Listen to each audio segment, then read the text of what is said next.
If you have an idea, get started. You can make money or excuses, but not both. What do you do when you have an idea? I've made this comment recently and some of you asked me to make it a full post. When you have an idea, first of all, have the humility to appreciate that the probability that someone else has had the same idea even before you is 99%. So do your research. Even with the best research skills, it should take you months, working several hours a day to establish what others are doing in that space. Today you at least have the internet. The beauty of the internet is that you really have an opportunity to do a global search into any new idea. You can look at what people are doing in the USA, China, Philippines, South Africa, and Kenya. You will be pleasantly surprised at how universal entrepreneurship really is. Don't despise looking into places you have not been to, or be dismissive of places you think are backward or too small. One of my favorite searches is to look at patents. As a technically minded person, I love patents, and really anyone can read them. Some ideas, of course, are not on the web or patented. This means you must read articles, ask questions, and so on. Not so long ago, that was the only way to do research. Your research will establish one of two things.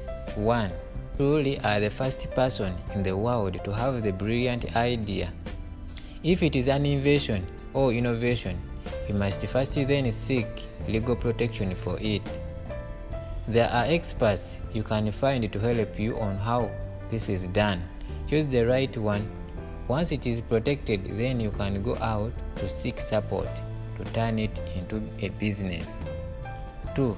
Someone else is already doing something similar. As I said above, 99% of the time, someone already has this idea and is more advanced in executing than you. In a business, that is not the end of your idea. You must now look at various other options. Are you in your home market or elsewhere? Can they license you?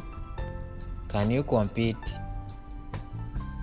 Often it is not smart to reinvent the wheel, so maybe find a way to work with them if they are not a direct competitor to you. In a case, if you are not ready in business, then it is time to start one. Do a proper business plan, senior class. If you have some good business plan resources, please share with them with your fellow entrepreneurs here. As you put together your plan, be honest in assessing your own skills and capability. Do you know how to raise money? When was the last time you tried? If you have been trying to raise money and you have failed, simply blaming the system as being rigged against you is not always the best response. Sometimes it may simply be that you don't know as much about it as you think.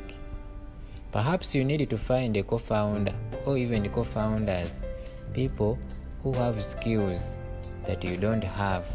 Investors prefer people who have co-founders. When I started Econet, I realized that my knowledge in raising money for something this big was not enough. So I persuaded a friend of mine who worked as an international banker to join me as a co-founder. He became the finance director and held 10%. He was also a greater prayer partner in difficult situations. Get started. Set up a business, however small. Show you are serious. Investors will come, but only to people who started something. And please, let me say again, do not make the mistake of shopping around an idea. 99% of the people who do that get burnt, and there is no legal recourse for it. Unless you are holding an exclusive license or patent, be careful about talking carelessly to people and writing about your idea openly, even on this platform. Don't rush to newspapers to declare your plans.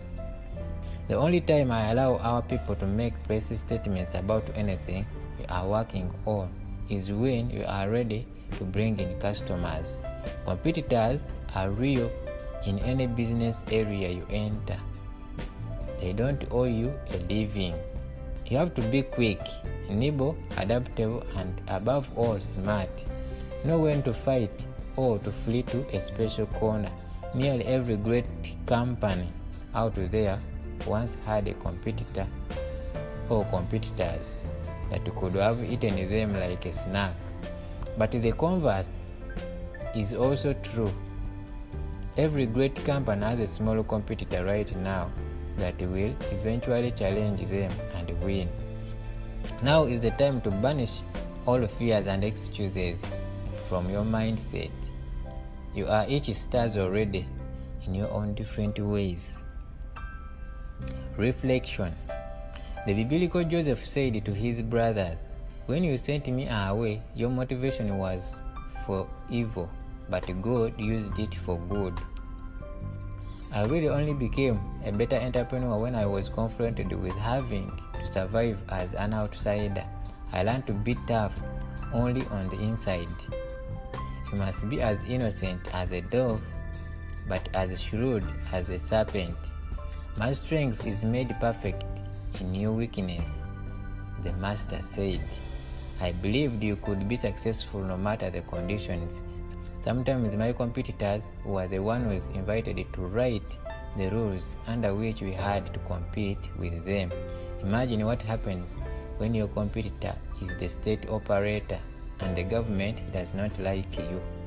So each time my staff came and complained, I would say things you now know.